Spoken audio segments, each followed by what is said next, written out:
In history, we often remember Salahuddin Ayyubi as a warrior, the man who defeated the Crusaders and reclaimed Jerusalem. But behind his courage and his empire, there was another story, the story of a husband, a man who balanced the weight of leadership with the tenderness of family life. This is the lesser-known side of Salahuddin, the side that reminds us that even the greatest warrior had a gentle heart. Before he became sultan, Salahuddin was known simply as Yusuf, son of Ayyub. He grew up in a Kurdish family that served under the great leader Nuruddin Zangi in Syria. He was not raised as a prince. His early life was simple, disciplined, and filled with study. He learned about faith, justice, and humility long before he ever held a sword. Those values shaped not only the leader he became, but also the husband he would later be. When Salahuddin became a trusted general under Nuruddin Zangi, he also entered the complex world of politics and alliances. After Nuruddin's death, the Muslim world was divided. Egypt, Syria, and Mosul were ruled by different powers, each claiming the right to lead. At this time, Salahuddin's marriage played a quiet but powerful role. He married Ismat al-Din Khatun, the widow of Nuruddin Zangi and the daughter of a respected Syrian emir. It was not a marriage arranged for luxury or pleasure. It was a bond meant to heal divisions. Through this marriage, Salahuddin showed the people that he respected Nuruddin's memory and that he sought unity, not rivalry. But there was more to this marriage than politics. Ismat al-Din Khatun was known for her intelligence, faith, and kindness. She shared her husband's devotion to Islam and his dream of uniting the Muslim world. She understood the heavy burden that came with his mission. In an age when royal wives were rarely mentioned, Ismat al-Din stood out. She was educated, wise, and deeply charitable. She supported scholars, cared for the poor, and built charitable institutions in Damascus. She even used her own wealth to help travelers and orphans. While Salahuddin was known for leading armies, Ismat was known for leading with compassion. Together, they reflected two sides of leadership, strength and mercy. She did not seek attention or glory.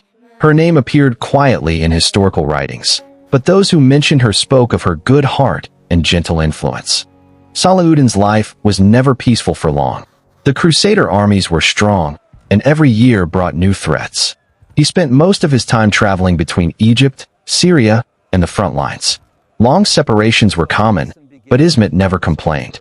She knew her husband's duty was not to himself, it was to the faith, to the people, and to the cause of justice. Her patience became her greatest act of love.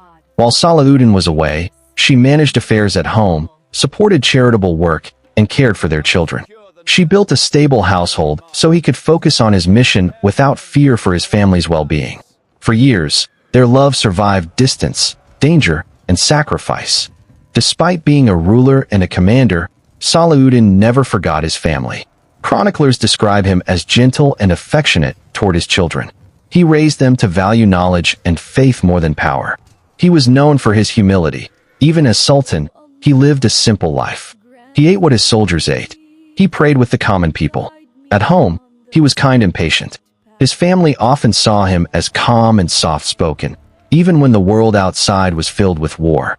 He reminded his sons that victory was never from the sword, but from Allah. This faith became the foundation of his family life. When Salahuddin finally began his great campaign to reclaim Jerusalem, Ismat al-Din knew what was at stake. It was not only a battle for land, it was a battle for the soul of the Muslim world. During these campaigns, Salahuddin often wrote letters to his family. Though many of them are lost to history, we know he carried their memory in his heart. After his victory in 1187, when Jerusalem was liberated, Salahuddin refused revenge. He showed mercy, allowing Christian families to leave peacefully. That same compassion was what Ismat had lived by. In a way, his victory was also hers, because her patience, her support, and her prayers had been his quiet strength through all those years. As Salahuddin grew older, his health weakened. The endless campaigns, sleepless nights, and the pressure of ruling a vast empire took their toll. Through it all, his wife remained by his side, steady, faithful, and caring. When she passed away before him, it was said that he mourned deeply, but he accepted it as the will of Allah. And when his own time came in 1193, Salahuddin left the world with nothing but his faith. The man who had ruled kingdoms died with barely enough money for his burial, because he had given away his wealth in charity.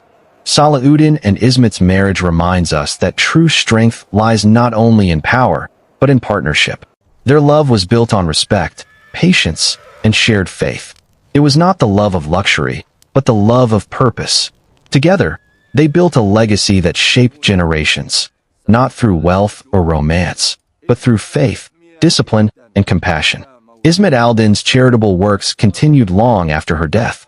Many of the schools and mosques she funded stood for centuries, teaching the Quran and serving the poor. Salahuddin's sons carried his name, but his true inheritance was his example of mercy, justice, and humility. When we remember Salahuddin, we see a warrior who faced kings and armies. But history is kinder when it reminds us of the man behind the armor. He was a leader who prayed in the night and fought in the day, a ruler who showed mercy to his enemies, and a husband who found peace in a home filled with faith. In a world torn by war, Salahuddin's love for his wife and family remained a quiet light, unseen by many, but never forgotten. Because sometimes, the truest victories are not won on the battlefield. They are won in the heart.